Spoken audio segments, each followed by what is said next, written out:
Thank you Minneapolis. Thanks Mayor for hosting us. And it's so good to see so many friends. I saw Keith is here. I'm sure Ilhan's on the way. We have, I saw Julie Blaha. And I want to especially mention, Greta. For me, the fact that I launched my presidential campaign in that blizzard, and now I've come full circle, right? And I am here with the teachers because my mom was such a proud teachers union member. And she remembered standing on the folding chairs in the back while Hubert Humphrey talked.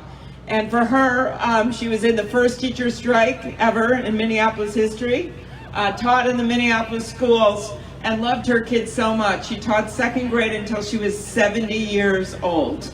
And so for me, this moment is really not where it ends, but where it begins. Because tomorrow we are going to have the election of our lifetime. And I have been, as Ken mentioned, getting around the country, and I have seen what is happening. There is people that are voting in droves. They are in line right now as we're standing here, not just in Minnesota, but all across the country. North Carolina, are you ready for this?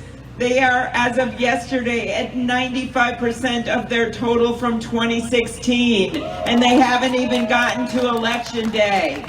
Texas, despite their mean-spirited Republican governor who put one ballot box in each county, it would be the equivalent of us having one ballot box, a drop-off box in Brainerd, by the way, that we would all have to go to, because that is how many people are in one of their counties. Despite all of what happened in Minnesota and the last-ditch efforts for them to stop the vote, we will not be stopped. The people are voting, and this is their moment. And I thought a lot about this as I went through the day today about Ruth Bader Ginsburg, because she would dissent, right? She had these infamously amazing dissents. And at her memorial service in the Capitol, the rabbi said this. She said, those dissents were not cries of defeat. They were blueprints for the future. This election is our blueprint for the future. It is our moment to take on this pandemic, to put a president in that has a plan, that's going to listen to science, that's going to get this done, that's going to get this vaccine, and to get to the day after tomorrow so we can finally tackle those critical issues of education funding, of making it easier to afford college, of doing something about climate change, as we've seen the fires rage and the hurricanes hit and the flooding. This is our moment. So I was thinking back, since this is my last speech of this election cycle, to 2016. And I remember when we had so much hope that night. And I remember my daughter was at Hillary's party and she called from New York and I'd forgotten that she was there.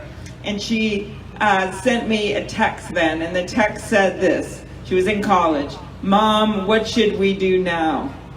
And I had all this mom guilt, and I wrote this text back really fast, and it said, the subways are still running, this isn't going well, you and your roommate have to go to our friends, and remember you have class tomorrow. I still have it.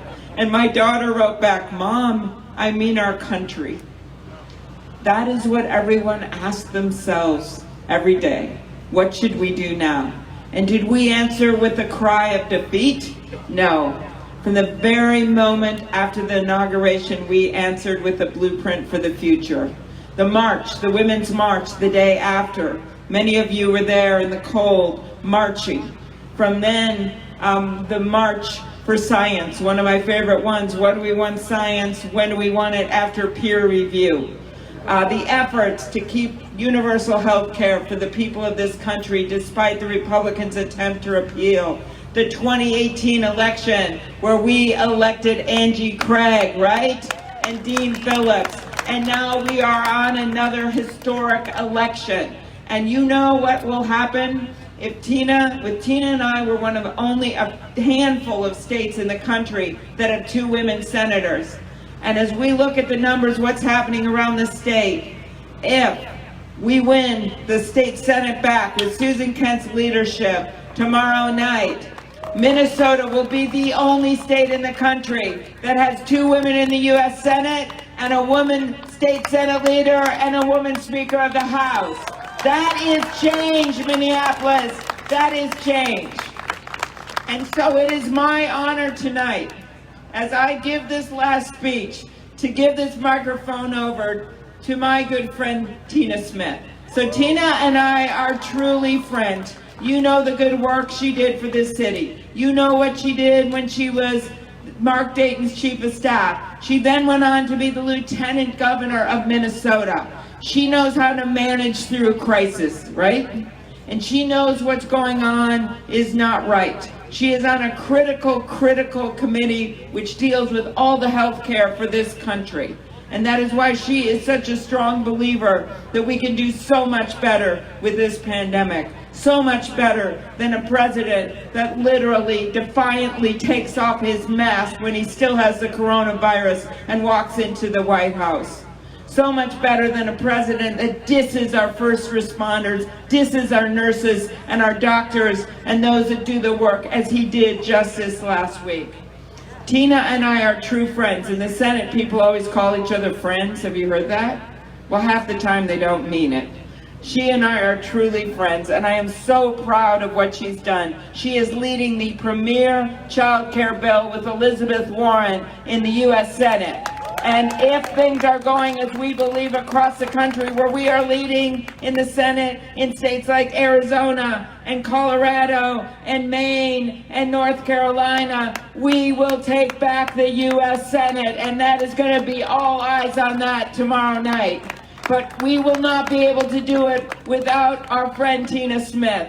I was asked on a Sunday show what I thought Tina's chances were of winning. Okay, it was on Fox Sunday show.